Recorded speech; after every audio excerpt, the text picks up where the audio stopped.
हजरत बिलाल हबशी रजी अल्लाह अन्हु मक्का के एक काफिर सरदार उमैया बिन खल्फ के गुलाम थे। जब उनके दिल में इस्लाम की हकीकत उतरी तो उन्होंने खफिया तौर पर ईमान कबूल कर लिया। जब उमैया को इस बात का पता चला तो उसने उन पर जुल्म की तमाम सरहदीन पार कर दें। मक्का की धूप में तपती हुई रेत पर उन्हें लिटा दिया जाता और उनके सीने पर भारी गर्म पत्थर रख दिए जाते ताकि वो सांस भी ना ले सकें। उमैया उन्हें जरदाश्त से कहता कि वो अपना दीन छोड़ दें, लेकिन इतने दर्द और तकलीफ के बावजूद हजरत बिलाल रज़ियल्लाहु अन्हु की जबान पर सिर्फ एक ही लफ्ज होता था, अहद अहद, यानी अल्लाह एक है।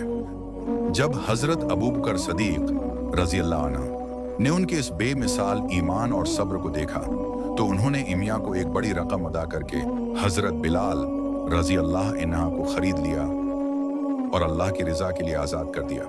मदीना हिजरात के बाद जब अजान की इब्तिदा हुई तो प्यारे नबी हजरत मोहम्मद सल्लल्लाहु अलैहि वसल्लम ने हजरत बिलाल रदी अल्लाह अन्हु की मीठी और बुलंद आवाज की वजह से उन्हें इस्लाम का पहला मुअज्जिन मुकर्रर किया। जब मक्का आसानी फतह हुआ तो नबी करीम सल्लल्लाहु अलैहि वसल्लम के हुक्म पर हजरत बिलाल रजी अल्लाह अन्हु ने खाना काबा की चोट पर खड़े होकर अजीम शान अजान दी, जो तारीख का एक यादगार मंजर बन गया। नबी करीम सल्लल्लाहु अलैहि वसल्लम के विसल के बाद हजरत बिलाल रदी अल्लाह अन्हु का दिल इतना गमगीन हो गया कि उनके लिए मदीना में रहना मुश्किल हो गया। जब भी वो अजान में रसूलुल्लाह सल्लल्लाहु अलैहि वसल्लम का नाम मुबारक लेते, उनका गला भर आता और वो रो पड़ते। इस गम के बायस वो शाम सीरिया रवाना हो गए। कुछ सालों बाद जब वो वापस मदीना आए और उन्होंने दोबारा अजान दी तो पूरा मदीना उनकी आवाज सुनकर रो पड़ा और लोगों को नबी करीम सल्लल्लाहु अलैहि वसल्लम का दौर याद आ गया। हजरत बिलाल रदी अल्लाह अन्हु की जिंदगी हमें यह सबक देती है कि सच्चाई और ईमान पर कायम रहने वालों को अल्लाह हमेशा अजीम मकाम अता करता है।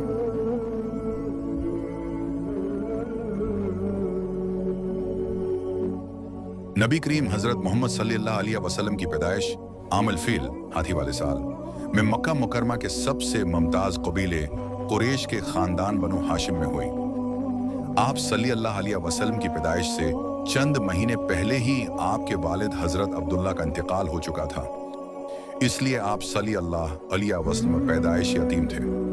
जब बीबी अमना के हान नबी करीम सल्लल्लाहु अलैहि वसल्लम की विलादत हुई तो उनके दादा हजरत अब्दुल मुत्तालिब बेहद खुश हुए। वो आप सल्लल्लाहु अलैहि वसल्लम को खाना काबा ले गए, अल्लाह का शुक्र अदा किया और आपका नाम मोहम्मद रखा, जिसका मतलब है जिसकी बेहाड़ तारीफ की गई हो, जबकि उनकी वलीदा ने आपका नाम अहमद रखा। उस दौर में अरब के मुअज़्ज़ज़ घरानों का यह रिवाज था कि वो अपने बच्चों को देहात की साफ और खुली हवा में परवरिश के लिए भेज देते थे ताकि उनकी सेहत अच्छी हो और वो फारसी अरबी ज़बान सीख सकें। इस रिवाज के मुताबिक बीबी हालिमा सादिया रज़ी अल्लाह अन्हा आप सल्लल्लाहु अलैहि वसल्लम को अपने कबीला बनु साद में ले गईं।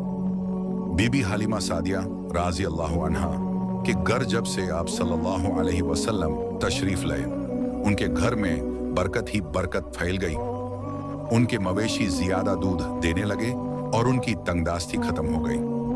आप सल्लल्लाहु अलैहि वसल्लम ने अपने बचपन के चंद साल देहात के उस खूबसूरत और पकीज़ा माहौल में गुजारे जहां आप सल्लल्लाहु अलैहि वसल्लम ने निहायत शरफत और पकीज़गी के साथ परवरिश पाई।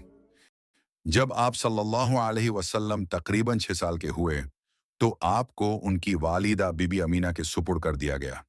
इस अजीम पैदेश ने दुनिया से जहालत के अंधेरे को ख़त्म करने और नूर फैला